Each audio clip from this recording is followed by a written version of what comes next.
제가 에코프로 항상 말씀드릴 때 버블은 아니에요, 여러분들. 이 고평가된 건 아닙니다. 연간으로 놓고 에코프로의 실적을 보게 되면 2022년도에 폭발적인 영업이익 성장률이 있었죠. 그리고 23년에 조금 이제 비고효과라고 하죠. 그래도 성장해요. 24년에 8,500억, 25년에 1조 2천억.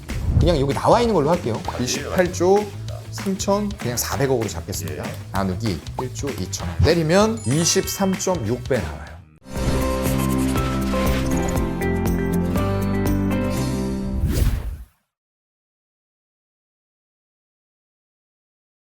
네, 안녕하세요. A형 자이언트TV 양성희 기자입니다. 자, 올해 상반기 주도 업종으로 2차 전지와 AI 반도체 밸류체인이 급부상하더니 최근에는 이제 투자 경고 종목도 나왔죠. 이제 초전도체 테마주도 이제 증시에서 활발하게 거래가 되고 있는데요.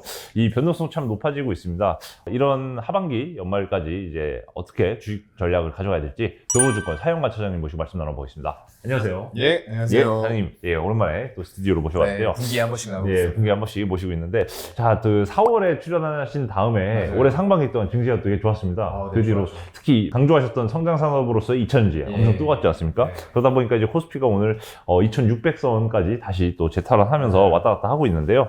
예, 아무래도 이제 지수 자체가 2,700, 2,800 뭐 이렇게 크게 올라가진 않고 네. 업종별, 종목별 이런 순환매 장세가 좀 이어지는 것 같습니다. 최근 그러다 보니까 요즘 연말까지 이 증시 좀 많이 오른 것 같은데 막 연초 대비해서 많이 올랐는데 뭐 이게 좀 더 가는 건지 아니면 뭐 잠깐 조정에 좀 대비를 할 필요가 있는 건지 연말까지 어떻게 보시는지 궁금합니다. 글쎄요, 뭐 사실 이게 지수의 방향을 예측하는 것 자체는 저는 좀 무의미하다라고 생각을 하고, 항상 제가 나오면 빼지 않고 드리는 말씀이 어느 섹터와 종목군에 속해 있는 것들을 봐야 되는가. 그때 항상 말씀드리는 게 4차 산업이에요, 결국은. 그래서 그런 관점으로 이제 2차 전지와 더불어서 로봇, 그리고 자율주행이라던가 뭐 사물인터넷, AI 이런 쪽들을 계속 꾸준하게 말씀드렸던 것들이고, 그런 것들이 결국에는 작년 말 올해 초에 해가지고 AI 로봇 시작되면서 순환매가 돌기 시작을 했고요. 거기에서 이제 AI 구현을 위한 엔비디아의 HBM 반도체 이런 것들이 오다 보니까 삼성전자 하이닉스가 주가가 정말, 하이닉스 보면은 주가가 막 급등주처럼 타고 올라갔었죠. 그것 효과, 또 한미반도체 이런 종목들이요. 그런 것들과 더불어서 이제 후공정 업체라고 우리가 부르는 오사트 이런 쪽들이 돌아가면서 순환매를 불러일으키고 있습니다. 근데 이제 좀 거시적인 환경을 보자고 하면은 글쎄요, 연준에서는 올해 금리 인하 없다고 계속 선 긋고 있어요. 근데 투자자들은 계속 연준한테 내놓으라고 하죠. 금리 인하 내놔 하는데 연준은 우리야 그런 계획 없어 라고 계속 파월이 나타날 때마다 얘기를 해요. 그런 부분에 있어서 일단 올해까지 금리 인하가 없다는 건 기저로 깔고 가야 돼요. 여기에서 갑자기 올해 금리 인하해가지고 증시가 여기에서 지수 더 확 뛸 거다. 그러니까 나는 지금 있는 전 재산 못 들어갔지만 풀베팅 할래. 이거는 아니라는 거죠. 그거는 지양을 하셔야 될 것 같고요. 그렇다 보니까 연준 내부에서도 약간 갈려요. 누군가는 우리 물가 목표 2%인데 여기서 멈추는 거 말도 안 된다. 더 올려야 된다. 라고 누군가는 얘기를 하고요. 누군가는 더 올릴 필요 없을 것 같은데 우리 지금 상황이 인플레에서 이제 수치들이 점점 낮아지고 있고, 물론 이제 이번에 10일 날 발표되는 미국의 7월 CPI는 한 번 더 확인해야 되겠죠. 소비자 물가 지표에서 인플레가 계속 꺾이는지. 근데 저는 이제 어느 정도는 꺾였다라고 좀 생각이 들어요.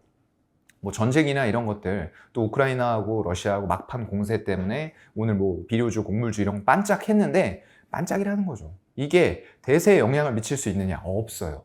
그런데다가 지금 우리가 우려했던 게 이런 인플레 고착화 현상, 굉장히 높은 하이퍼 인플레이션에서 또 하나가 문제가 됐던 게 바로 그건 거죠.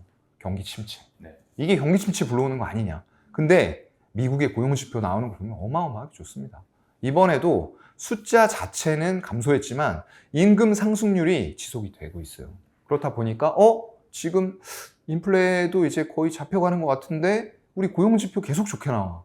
그렇다 보니까 이게 더 이상의 어떤 금리 인상을 해나갈 필요는 없는 상태가 좀 되고 있는 거 아닌가라고 내부에서 좀 생각을 하고 있는 것 같고요. 그래서 이제 내년부터는 일부 연준 이사는 올해는 그냥 넘어가고 내년부터는 금리 인하해야 된다. 이 얘기하는 사람도 하나둘씩 나오고 있다는 거예요.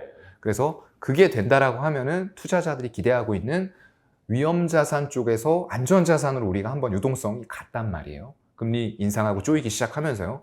지금 이쪽 위험 자산에는 한 이 정도밖에 없어요. 근데 안전 자산은 이만큼이 가 있어요.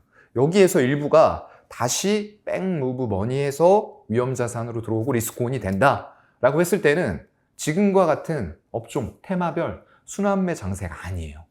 그냥 지수, 아까 말씀드린 대로 그때는 제가 단언을 할 수 있습니다. 지수 올라갑니다. 무조건 올라가요. 정고점 뚫고 올라갈 가능성도 있고, 그런 속에서 특정 종목과 섹터만 올리는 게 아니고 시장에 다시 유동성이 넘쳐 흐르기 시작을 하니까 돈이 주체가 안 되는 겁니다. 어딘가는 투자해야 되겠죠. 그러면은 지금처럼 순환매가 아니라 2차 전지도 올리고 반도체도 올리고 AI, 로봇, 물류, 사물인터넷, 자율주행 전부 다 같이 올라간다는 거예요. 그런 상황이 지금 올 것을 목전에 두고 있다. 다만 여기서 확인해야 될 건 있죠.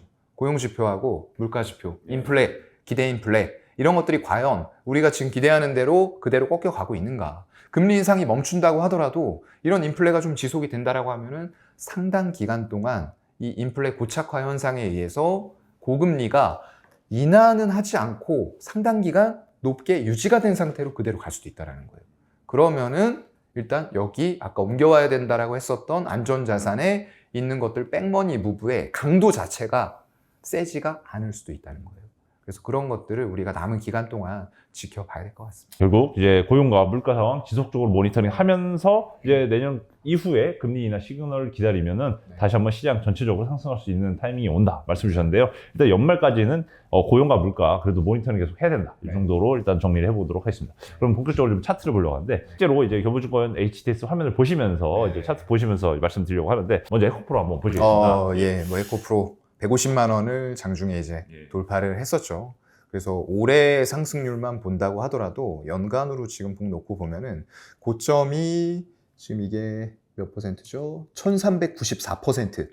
그러니까 뭐 대충 14배 13배 정도에 올라갔다라고 생각하시면 되고, 지금도 저점에서 이제 올해 초에 사셨던 분들은 932%. 예, 아직도 이렇게 수익이 나 있다. 10배 정도 나 있다라고 보는데, 그게 문제가 아니라 문제는 여기서 사신 분들이에요. 150만 원 이상에서도 이제 조금 그 뉘앙스 자체가 좀 과도했죠. 여기서 사도 2배, 3배, 10배 갈 것처럼 너무 강한 뉘앙스가 되다 보니까 사람들이 포모에 계속 시달린 거죠. 나 투자 못했는데 왜 올라가? 왜 올라가? 투자 아직도 못했는데 계속 올라가네? 참다가 150만 원에서도 그런 얘기 나오니까 정말 가나 보다 라고 생각하고 덥석 샀는데 현금으로만 또 안 사세요. 그동안 소외가 돼 있는 포모 현상에 시달리다 보니까 나 그동안 못 본 거 빨리 벌어야 되잖아 라고 하면서 스탁론, 레버리지, 신용, 미수 이런 것들로 가버린다는 거죠. 그러면은 이게 이렇게 떨어졌거든요. 이때 거래량 보시면은 많이 터졌어요. 많이 터졌죠. 그러면서 음봉이 나고 윗꼬리가 이렇게 달렸다. 그럼 이거 이틀 만에, 이거 일봉이거든요, 여러분들. 주봉, 월봉 아닙니다. 이틀 만에 150만 원에 사신 분들은 여기에서 뭐가 나가죠? 반대매매. 네, 그냥 나갑니다. 영끌에서 사신 분들이 추가적으로 돈을 어디에서 구해서 이걸 갖다 넣으시겠어요? 그러니까 아무리 좋아 보이는 종목에도 절대 몰빵이나, 특히나 중요한 건 내가 가진 현금으로만 하셔야 되고요. 그 현금에 사용처가 단기간에 있으면 안 되는 돈. 그러니까 2년, 3년 내가 물리더라도 묻어 놓을 수 있는 그런 돈이어야 된다라는 말씀 먼저 드리고요. 제가 에코프로 항상 말씀드릴 때 버블은 아니에요, 여러분들. 이거 고평가된 건 아닙니다. 왜냐, 그 근거를 말씀을 드려볼게요. 지금 에코프로 오늘 시총 보면은 28조 3,300억이에요. 그러면은 우리가 재무제표 상으로 한번 봅시다. 여기서 보게 되면은 연간으로 놓고 에코프로의 실적을 보게 되면 지금 영업이익 증가세는 여러분들 확인하실 수 있을 거예요. 2019년 478억 저점으로 다음 해에 636, 그 다음에 21년도에 860억, 22년이 완전 초피크죠. 860억에서 영업이익이 6,100억이 나왔어요. 800억짜리 영업이익 회사가 갑자기 6천억대 영업이익을 올리죠. 이렇게 큰 영업이익을 내는 회사가 7배가 뛰어버린 거예요, 영업이익이. 그렇다 보니까 이런 파괴적인 주가의 상승도 당연히 나올 수밖에 없어요.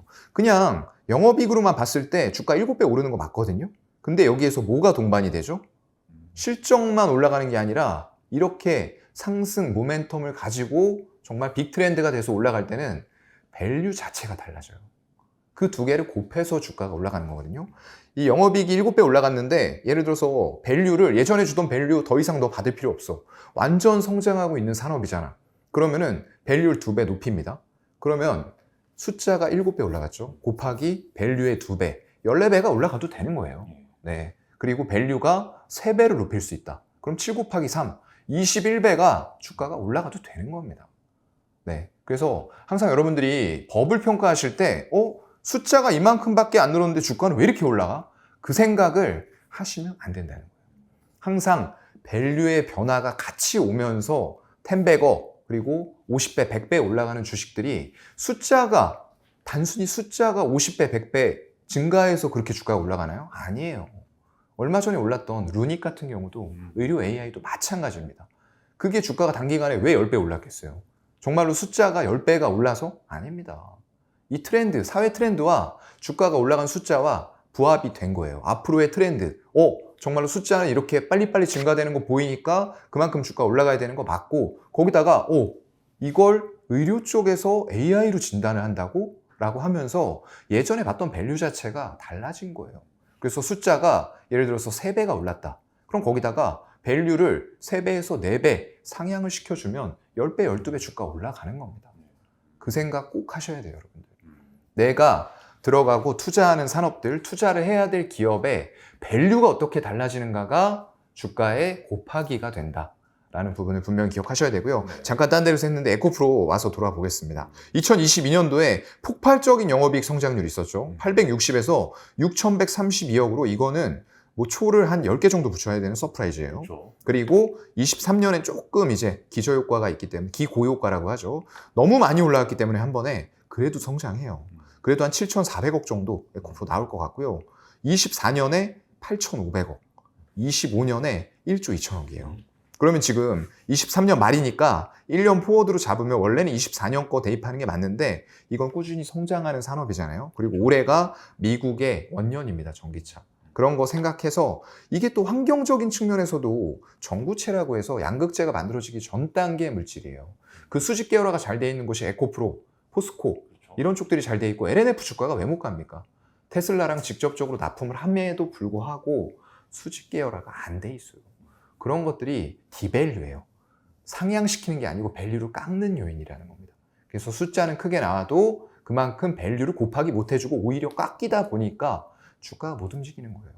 이런 걸 잘 기억을 하셔야 되고요. 그래서 저는 25년도 영업이 그냥 여기 나와 있는 걸로 할게요. 이거보다 물론 더 나올 수 있습니다. 근데 그냥 나와 있는 컨센서스 증권가에서 잡고 있는 평균으로 1조 2천억 잡고 있거든요. 그러면은 아까 시가총액이 얼마였죠? 네, 28조 3,300억이었죠. 계산을 여러분들 이거 제가 그냥 말로 해드릴 수도 있는데 이렇게 하는 거다라는 걸 이 화면 유튜브 영상을 보시면서 직접 다른 종목에도 대입을 해보셔야 되기 때문에 여기서 계산을 해드릴게요. 예. 와, 직접 밸류에이션 이렇게 계산하는 것까지 28조 3천 그냥 400억으로 잡겠습니다. 예. 네, 82억 뭐 우수리 떼는 건데 이거 뭐 로또 한 3번 맞아야 되는 금액이죠. 그렇죠. 절대 작은 금액은 아니지만 그냥 가겠습니다. 예. 28조 3,400억 나누기 아까 영업이익 얼마였죠? 아까 25년 1조 1조 2천억. 2천억. 나누기 1조 2천억 때리면 23.6배 나와요. 23.6배. 성장하는 산업이에요. 지금 전기차의 보급률 침투율이 여러분들 얼마인 줄 아세요? 이제 한 13에서 14%? 많게 잡아주면 15%? 그럼 아직도 그만큼 내연기관차가 몇 퍼센트 있다는 거죠? 대체해야 될 게? 나머지 85%. 이 정도의 시장이 남아있는데 환경적으로, 법적으로 규제를 해서 이걸 다 바꾸게 만들고 있다는 거예요. 미국에서는 뭐 하죠? 인플레이션 감축법안 해가지고 전기차 사면은 보조금 혜택까지 줘가면서 이미 중국이나 유럽 같은 데 다 했잖아요. 지금은 보조금 안 주는 데 많습니다. 그래서 지금은 미국이 원년이라는 말씀을 드리는 거예요. 그런 쪽들이 보조금까지 주면서 이걸 전기차로 바꾸게 하려는 이유가 뭡니까? 우리의 환경, 지구, 하나뿐인 지구를 보존해야 인류의 미래와 희망이 있는 거예요. 그렇기 때문에 이건 법적으로 강제가 되는 사항, 앞으로도 점점 더 빠르게 바뀌어 가야 될 수밖에 없는데 지금 뉴스에서 이상한 얘기들 하죠. 바꿀 사람 다 바꿨다. 그런 얘기 나오죠. 그 내용을 잘 모르니까 자꾸 그런 얘기를 하는 겁니다. 왜냐하면 미국이 올해 원년인데 이제 생산해가지고 막 나오고 있잖아요. 중국이나 유럽 이런 데들은 작년, 재작년, 20년도, 19년 말부터 해가지고 법적으로 밀어내서 이제 더 이상 바꿀 사람들이 일단은 멈춘 거예요. 1차 판매 러시는 끝났다는 얘기입니다. 우리가 항상 가전제품, 이런 거 신제품 나와도 얼리 어답터라고 하죠. 그걸 미리 사는 사람들이 있어요. 그 사람들 한번 사고 나면 정체돼요. 그런데 이게 지금 내연기관차 타는 사람들이 전기차로 추후에 안 바꿀까요? 다 바꿀 수밖에 없어요. 이미 예정된 시장이고 미국이 이제 폭발적으로 성장하면서 SUV, 픽업 트럭, 대형 S 이런 것들이 많이 팔리는 시장이라는 거죠. 그런 쪽들에서 판매가 다시 이루어지면 2차 러시가 나온다는 거예요. 근데 13%, 14%밖에 침투율 보급률이 안 된 전기차 가지고 다 샀으니까 끝났다? 정말로 그거는 좀 무지한 거죠. 네, 기사들이 그렇게 되면 안 되고요. 2차 러시가 남아있기 때문에 오히려 눌림목이 나올 때에는 사야 될 종목에 옥석 가리기가 들어가야 된다라고 기사를 쓰셔야 됩니다, 여러분들. 기자님이 옆에 계시지만 제가 그게 좀 안타까워가지고 한 말씀 드리는 거예요. 자, 그러면 지금 2025년 예상 POR이죠. POR 계산으로 23.6배밖에 안 23.6 된다. 배. 심지어 우수리 뭐 이런 것 좀 네. 빼고 이제 대략 계산했는데도 네. 23배밖에 안 된다라고 말씀을 주셨는데 그럼 이제 눌림목이 뭔지 네. 궁금하실 것 같아요. 일단 1차적으로 이 평선 기준으로 눌림목을 볼 때 네. 지난번에는 사실 75만 원까지 먼저 한번 갔었다가 맞아요. 80만 원까지 갔었다가 네. 55만 원대에서 한번 지지를 받았었는데 그렇죠. 그거 기준으로 이번엔 100만 원까지 이미 시세가 올라왔지 않습니까? 네네. 그럼 다음 눌림목은 어느 정도 이 평선을 기준으로 잡니까? 글쎄요, 뭐 그건 사실 저도 정확히는 몰라요. 이게 미래의 일이기 때문에 그건 알 수 없고 지금 밸류를 계산해 본 이유는 이 23.6배 POR 기준, PER 아닙니다. PER은 단기 순이익이에요. POR은 영업이익을 기준으로 했을 때 주가가 몇 배에 가 있느냐. 근데 영업이익으로 하는 게 제가 볼 때는 개인적으로 더 정확해요. 왜냐하면 PER에는 영업 외 이익이나 손익이 반영이 되기 때문에 영업이익은 1조 2천억인데 순이익이 1조 8천억 나올 수도 있거든요. 지분법 이익이라든가 이런 거 반영되면서. 그래서 저는 영업이익으로 계산을 하는 걸 개인적으로는 좀 하고 있습니다. 그래서 23.6배가 그러면 과연 25년 기준으로 봤을 때 비싸냐 아니냐 이거는 이제 개인들의 영역 판단으로 들어가야 돼요. 누군가 이거 야 23.6배 너무 비싼 거 아니야? 라고 생각을 할 수도 있고요. 누군가는 전기차 2차 러시 판매되고 생산 계속될 거고 환경적인 측면에서 전구체의 수직 계열화까지 갖춘 에코프로의 최상단 지주사인데 사업만 하는 이게 지주사 지분법 이익만 반영되는 게 아니라 사업도 같이 하잖아.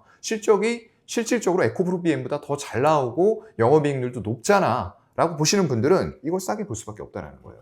그런 관점으로 봤을 때 자 여기에서 우리가 그러면 눌림목을 계산하는 데 있어서 제가 오늘 좀 다 풀어드리고 갈게요.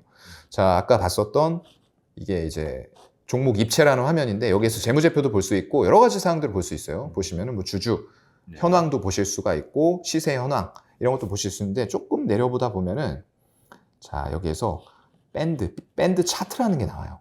PER 밴드가 나오고 PBR 밴드가 나옵니다. PER은 아까 말씀드렸죠. 단기 순이익 대비했을 때 지금 이 에코프로의 시총이 얼마냐? 그걸 시총 나누기 단기 순이익으로 나눠준 거예요. 그리고 PBR은 자산이 얼마를 가지고 있는데 시총을 순자산으로 나눴을 때 몇 배가 나오느냐. 일반적으로 성장하는 기업들은 PBR 높아요. 많이 높죠. 그런데 뭐 3배, 10배, 20배도 나올 수 있어요. 그런데 이제 전통적으로 우리가 가치주 이런 거는 0.2배, 0.3배 물론 저평가는 되어 있다고 볼 수 있는데 문제는 뭐죠? 그 저평가가 너무 오랜 기간 동안 갈 수 있고 주가가 안 움직일 수 있다. 그래서 저는 솔직히 그런 쪽은 별로 안 좋아요. 항상 주식이라는 거에는 꿈과 희망, 스토리가 있어야지만 아까 말씀드렸던 대로 실적 상승 곱하기 밸류 상승 해서 10배거가 나오는 겁니다, 여러분들. 그런 거 좀 보시면 좋을 것 같고요. 그래서 PER 밴드로 봤을 때 하단이 지금 보면은 3배가 조금 넘는 수준에서 잡혀 있는 구간이 있고요. 근데 괴리가 좀 심해요. 막 28배, 53배, 104배까지도 이렇게 밸류를 받는 기업들이었다는 거예요. 마찬가지예요. 에코프로 BM, 뭐 포스코 퓨처엠 다 마찬가지였습니다. 초기에 성장할 때 이게 숫자가 잘 나와서 시총이 커졌느냐? 아니라는 거죠. 숫자는 커지는 모습은 보이지만 그렇게 크진 않았어요. 절대적인 숫자가. 근데 뭐를 곱해서 주가가 그렇게 올라간 거다? 밸류의 상향이 있어서 그 당시에 양극재는 하이니켈 만들고 다른 LFP, 리튬 인산철 대비해서는 높은 밸류 줄 수 있다 하니까 예전에 10배, 20배 주던 게 50배 받아도 괜찮아, 100배 받아도 괜찮아 하면서 초기에 주가가 그렇게 올라갔던 거거든요. 그래서 지금도 이 성장성이 저는 끝났다고는 안 보고요. 그래서 26배 정도의 지금 POR은 아직까지 괜찮은 수준이다. 그래서 아까 말씀드렸죠. 버블은 아니에요. 그런데 뭐는 맞죠? 단기 과열은 맞습니다. 네, 맞아요. 그게 이제 누군가에 의해서 또 만들어진 거다라고 하면은 더 문제가 되는 거고요. 그래서 이런 식으로의 이제 파동들이 한번 올라온 이후에는 조금 이제 심하게 흔들리는 듯한 모습들이 계속 나타나요. 여기에서 이제 더 추가적으로 단기간에 막 시세를 뽑기에는 밸류의 조정도 필요해요. 왜냐? 지금 이 양극재 하던 부분들을 우리나라 3사가 주도적으로 세계에서 했었거든요. 근데 지금 그렇지 않아요. 물론 시간은 조금 걸립니다만 세계적인 화학기업 바스프라고 들어보셨죠? 네, BASF. 그쪽에서도 올해 말에 양극재 하이니켈 쪽으로 양산하겠다라고 발표가 나왔습니다. 그런 발표가 나왔다는 건 준비가 돼 있다는 거예요. 물론 수율 잡고 맞추고 이런 거는 시간은 좀 걸릴 수 있어요. SK이노베이션 아직도 SK온이죠. SK온 아직도 수율 때문에 고생하고 있습니다. 수율 잡는 게 쉬운 일은 절대 아니기 때문에 시간은 걸릴 수 있지만 어쨌건 그만큼 양극재 플레이어들이 점점 더 들어오고 있다는 거예요. 바스프만 할까요? 향후에 또 다른 화학기업들, 세계적인 화학기업들 전부 다 지금 이거 다 하고 있을 거라는 거죠. 그러면은 지금의 양극재 공급 부족이 시간이 흐르면 어떻게 된다는 거죠? 그만큼 공급이 채워지면서 수요도 증가하겠지만 어쨌건 판가의 인하가 요즘에 이슈가 되고 있는 거거든요. 그런 것들이 조금 문제가 될 수 있는 게 양극재 쪽이에요. 그런데 그쪽은 밸류도 그렇고 지금 영업이익률도 낮아요. 그런데 에코프로 보시면 요지는 양극재의 전 단계 물질이라고 말씀드렸죠. 전구체. 여기 보시면 영업이익도 여기 다 나오거든요. 네. 6%, 7.5, 5.7, 작년에가 피크였어요. 11%. 제조업 정도 수준으로 네, 보이긴 하거든요. 맞아요. 예. 네, 그래서 우리가 생각하는 것보다 예. 에코프로의 영업이익률이 높진 않다. 이거는 조금 주의하셔야 돼요. 그런데다가 지금 작년을 피크로 해서 올해부터는 판가 인하 아까 말씀드렸죠. 네. 그렇다 보니까 영업이익률이 피크를 찍고 떨어져요. 컨센서스입니다만. 이런 것들을 여러분들이 세세하게 체크를 하셔야 된다는 거예요.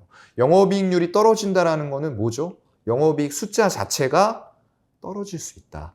물론 더 많이 수요가 더 많기 때문에 증가는 하겠지만 여기에서 커져가는 폭 자체가 연간으로 우리가 봤을 때 예전에는 이런 엄청난 7배의 성장이 있었는데 이게 30% 증가로 줄어들고 20% 증가로 이렇게 줄어들 수가 있다는 거예요.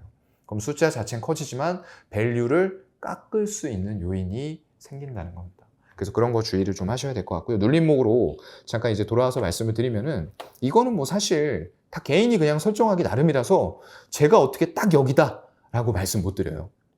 근데 이제 눌림목과 더불어서 같이 돌파 매매를 한번 먼저 말씀을 드릴게요. 항상 에코프로가 여기에서 부딪혀왔던 지점이 연결이 됩니다. 4월에만 2번이죠. 한 78만 원 지점. 여기다가 이게 보이기 전에 자 차트를 좀 당겨 봅시다. 이렇게 해서 여기까지 안 보이게 당겨 놓으면은 자 여기까지 왔어요. 그리고 이제 눌림목은 이런 데서 60일 이평선 이런 데서 좀 생길 수가 있는 거고요. 그러면 우리가 여기에서 반등을 받고 만약에 올라간다. 어디에서 팔아야 될까? 그게 고민이라는 거예요. 그러면은 여기에서 이렇게 수평선을 그어주는 겁니다. 이 지점에서 윗꼬리 같은 것들 좀 무시하고 그으셔도 되고요. 그렇게 됐을 때 이 지점에서 에코프로가 성장성은 끝나지 않았는데 변동성이 이제 심해질 수 있는 구간으로 들어온 거죠. 그럼 차트를 이제 이렇게 당겨 보면은 자 여기까지만 해볼게요. 음봉 나오는 지점. 이게 며칠이죠? 6월 14일이었네요. 자 여기까지 가니까 어떤 현상이 발생이 되죠? 78만 원 지점을 장중에는 얼마까지 갔었나 볼게요. 자, 고가 79만 원까지 갔는데 밀리는 것뿐만 아니라 뭐가 났죠? 음봉까지 났어요. 네, 거기서 거의 일종 저가 흐름으로 이렇게 끝나는 이유가 뭘까? 이런 걸 여러분들이 기술적으로 공부를 하셔야 된다는 거예요. 제가 아까 이거 보이기 전에 이거 양 두 개의 윗꼬리 무시한 지점에 선을 그어드렸죠. 그래서 78만 원이 심리적인 저항대가 된 거예요. 자, 이게 여기에서 사신 분들만 있을까요? 여기에서 사신 분들, 또 기다렸다가 여기서 사신 분들 분명히 있어요. 78만 원부터 82만 원, 아주 고점에 사신 분들도 있을 거예요. 여기 거래량 터진 거 보세요. 엄청 많기 때문에 이런 분들이 여기에서 이렇게 떨어지고 여기 올라가면 뭐 하고 싶죠? 아, 나 원금 왔으니까 이제 그 사람 말 안 듣고 그냥 뺄래. 이런 생각하고 빼는 분들이 있어요. 그래서 이렇게 꺾이고요. 또 다시 올라가지만 또 여기서 마찬가지죠. 아, 78만 원. 나 2번이나 여기에서 물렸는데 못 빼고 여기 내려가서 손실 보고 있다가 원금 됐어. 뺄래. 이런 심리가 작용을 한다는 겁니다. 그래서 주식은 심리도 굉장히 중요하고요. 조금 더 이제 차트를 최근 걸로 와볼게요. 근데 이렇게 눌렸는데 워낙에 에코프로 힘이 강해요. 그러다 보니까 이제 한 번 더 돌파 시도를 단기간에 하죠. 그러면서 78만 원에 돌파가 이루어질 듯 하는데 또 80만 원 올라갔다가 윗꼬리 달고 끝내고요. 그만큼 심리적인 저항이 78만 원에서 크게 생겨 있다라는 걸 얘기를 해주는 겁니다. 근데 결국은 대중의 심리가 지금 누구에게 몰려 있기 때문에 결국에는 또 개인들의 매수 보세요. 외국인들 다 팔고 있죠. 지분 보세요. 올라갈 때 예. 싹 팔죠. 예. 이거 다 그러면 개인이 사서 올렸다는 건데 약간 그런 부분들을 저는 위험하게 봐요. 이 개인들이 공부가 잘 된 상태에서 이거 사는 건 괜찮은데 대부분은 그냥 에코프로 환경, 전구체, 양극재 이 정도만 알고 사시거든요. 그거는 알았다고 할 수가 없어요, 여러분. 근데 그걸 가지고 그냥 마구잡이로 들어가시는 그런 거는 굉장히 위험하다. 수익이 남에도 불구하고 그런 투자가 계속되면 위험하다라는 말씀을 드리는 겁니다. 땡겨보면 결국에는 또 눌리죠. 또 밀리죠. 네, 78만 원 못 뚫습니다. 한번 또 밀려요. 그런데 이때죠. 네. 예, 7월 예. 되자마자 여기까지 갔다가 이제 이걸 예. 갭으로 뚫어버려요. 예. 네, 이때. 예. 이때가 7월 3일. 네, 거래량도 죽어 있다가 빵 터지죠. 우리 7월 3일에 수급만 한번 보고 넘어갈게요. 예. 자, 또 외국인도 일부 또 쇼커버 약간 네, 이제 그 이슈가 들어온 있었어요. 이슈가 있는 것 같습니다. 그래서 예. 보니까 예. 자, 개인들 그동안에는 거의 뭐 팔더라도 조금이었죠. 예. 이날 20% 올라간 날 무슨 일이 있었죠? 아, 개인들 개인들 물량이 엄청 이게 팔았네. 100만, 1000만, 억, 10억, 100억, 1000억, 3100억 가까이를 개인들이 팔았어요. 왜냐? 이거 나 그동안 계속 부딪혀온 지점인데 이번에 돌파를 하네? 그러면 그냥 팔아버리는 게 좋지 않을까? 이 생각하는데 외국인들은 무슨 생각하죠? 그래 던져봐. 내가 물량 받으면서 다 올려버릴 거야. 기관들도 개입했잖아요. 또 보면은. 그렇죠. 기관들이 뭐 크게 개입한 건 아니에요. 그래서 결국에는 개인 물량과 외국인 물량이 왔다 갔다 했다라고 생각하시고 당연히 외국인들은 프로그램의 바스켓 매매로 산 만큼 같이 담습니다. 3,200억 샀죠. 그러면서 이런 장대 양봉이 거래량과 함께 만들어지면서 그동안에 계속 가로막아 왔었던 78만 원 지점을 뚫고 올라간 거예요. 그래서 이렇게 됐을 경우에는 한 번 더 이제 눌림목이 여기서 나옵니다.